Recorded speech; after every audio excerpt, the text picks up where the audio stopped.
Good morning friend, welcome back to my channel Ruby lifestyles. কেমন আছো তোমরা? আশা করি সবাই ভালো আছো, আমিও ভালো আছি। আজকে বৃহস্পতিবার, দেখো তো 11 তারিখ। তো সকাল সকাল আমি ভিডিওটি স্টার্ট করে ফেলছি। এখন 7:30 বাজে। রুটি আর আমি সব সবজি কেটে নিয়েছিলাম, সবজি করে নিয়েছি। ছেলেকে স্কুলে দিয়ে দেবো, তো আমরা সকালে টিফিন করব। তো এই ছেলের টিফিন বক্স আমি রেডি করে নিয়েছি। ব্লু কালারটার মধ্যে রুটি দিয়ে দিয়েছিলাম, আর রেড কালারটার মধ্যে সবজি দিয়ে দিয়েছি। তো 8টার সময় বেরিয়ে গেল। দেখো কী কুয়াশা। ও টাটা করে দিল। তারপরে ঘরে এসে আমরাও টিফিন করে নিলাম। চা টা খেয়ে নিয়েছিলাম, কেন ও যাওয়া অবধি চা টা খেতে পারি না। তো ও যায়, তারপরে আমরা আস্তে ধীরে খাওয়া দাওয়া করি। তারপরে এসে আমি খাওয়া দাওয়া করার পরে 9:30টার সময় মেয়েকে উঠালাম। মুখ টুক ধুয়ে ও বসছে, ও নিচে বসে আছে। তারপরে আমি বিছনাটা তুলে নিলাম। আর শীতের দিনের বিছনায় তো বুঝতেই পারো, ব্ল্যাঙ্কেট শীতের দিনের বিছনা ওঠাতে সময়ও লাগে অনেক। গরমের দিনে এতটা সময় লাগে না। ব্ল্যাঙ্কেটগুলো ভাঁজ করতে লাগে, সব কিছু সাইড করতে লাগে, এগুলো করতে করতে অনেকটাই টাইম লাগে। আমাকে দেখতে পাচ্ছ যে আমি কানের মধ্যে ওড়না পেঁচিয়ে রাখছি, এতটাই পরিমাণে আমার ঠান্ডা লাগছে। এত ঠান্ডা আমাদের এখানে, যেহেতু গ্রাম এরিয়া, খুব ঠান্ডা আমাদের এখানে। তো আমার দেখো বিছনা তোলা হয়ে গেছে আমার। তো ব্ল্যাঙ্কেটগুলো ওইভাবে ভাঁজ করে রাখছি। তো মেয়েকেও ড্রেস চেঞ্জ করে ওকে আমি যে চুলটা আঁচড়ে দিলাম। সকাল সকাল একটু ফ্রেশ করে দিলে ভালো লাগে, ফ্রেশ লাগে, নিজেকেও লাগে যে বাচ্চাটা ফ্রেশ থাকলে। কারণ বাচ্চাদেরও তো ফ্রেশ হওয়া দরকার না, খালি নিজেরা থাকলেও তো হয় না, বলো। বাচ্চাদের যেরকম অভ্যাস ছোটো থেকে করাবো, সেটাই ওরা শিখবে। তো জামা ঠামা চেঞ্জ করে দিয়ে ওকে রেডি করে দিলাম।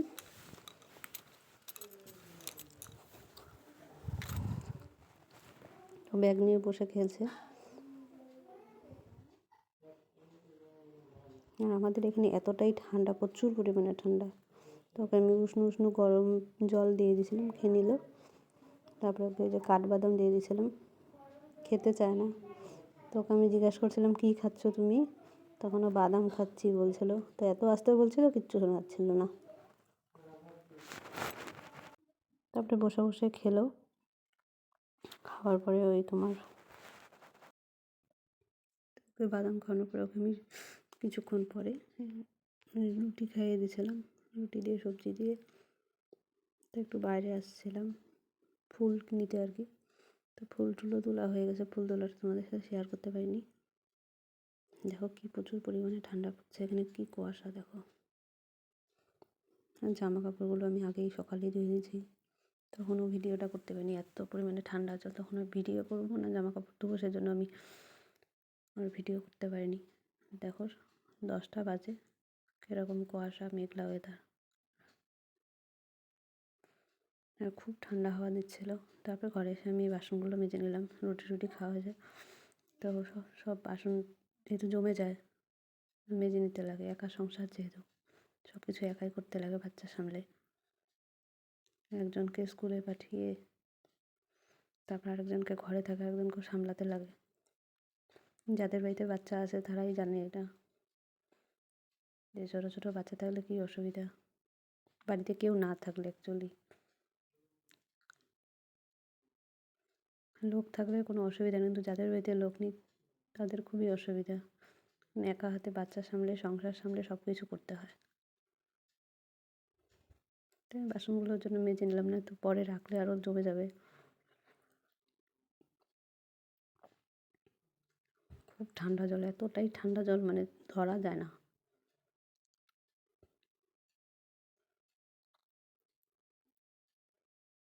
জমে থাকলে অনেক হয়ে যায়, তখন খুব বিরক্ত লাগে, মাজতেও ভালো লাগে না।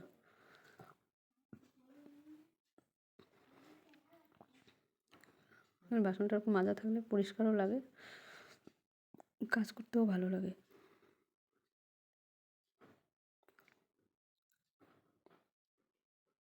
আর আমাদের মেয়েদের জীবন, কিছু করার নেই।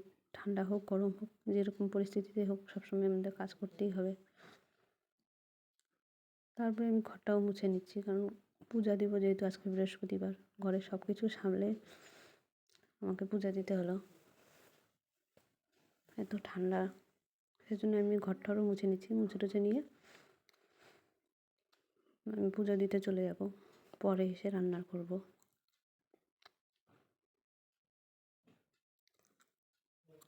যখন বৃহস্পতিবারে সব কিছু ধুয়ে দিই, মানে প্রদীপ, তোমার ঠাকুর ঘরের বাসন তো এমনি সবাই ধয়, এটা ধুয়ে, কিন্তু প্রদীপ টদীপগুলো তো সবাই প্রতিদিন ধয় না। তো এটা আমি আর কি বৃহস্পতিবার করে, প্রত্যেক বৃহস্পতিবার করে ধুয়ে নিই। ঠাকুরের কাপড়গুলো চেঞ্জ করে দিই সব। বাবাকে স্নান করিয়ে নিচ্ছিলাম।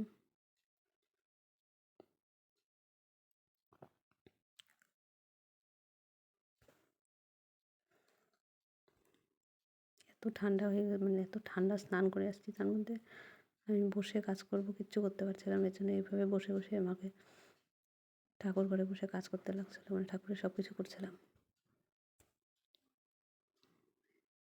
আমার গলার ভয়েসটা মানে শুনে হয়তো বুঝতেও পারবে, মানে গলাটা খুবই বসা। আগে আরোই বসা ছিল, একদমই কথা বেরোতো না।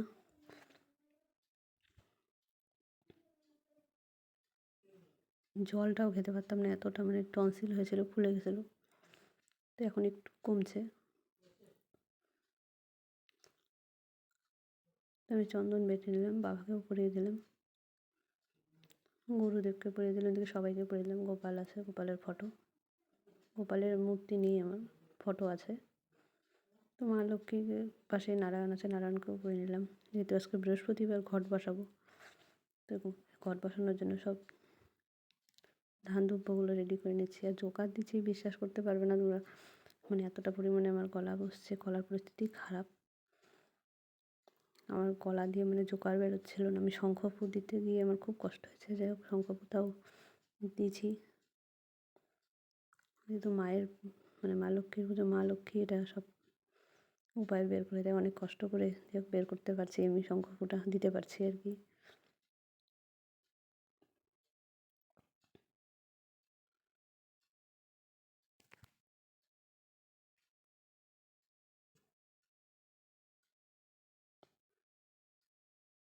পাঁচালি পড়া শুরু করলাম, পাঁচালি পড়ছিলাম।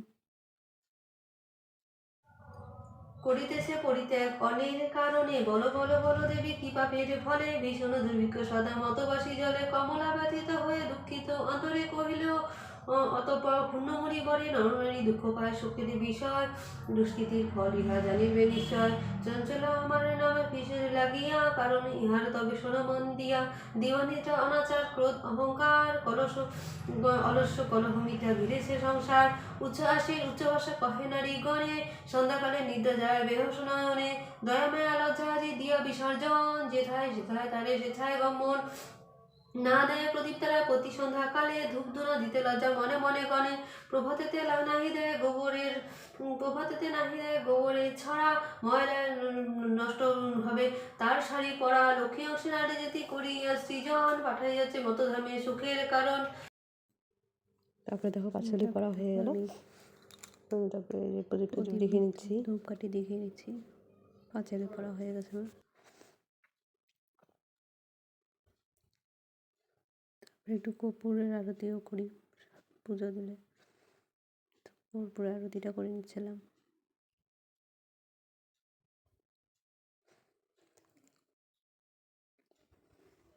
এদিকে দেখো লক্ষ্মী গণেশের আমার মূর্তি রাখা আছে আলাদা সিংহাসনে, জলচকির উপরে।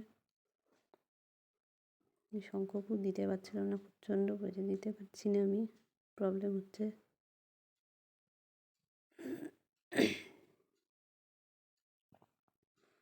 তবে পুজো শেষ করে আমি ঘরে চলে আসলাম।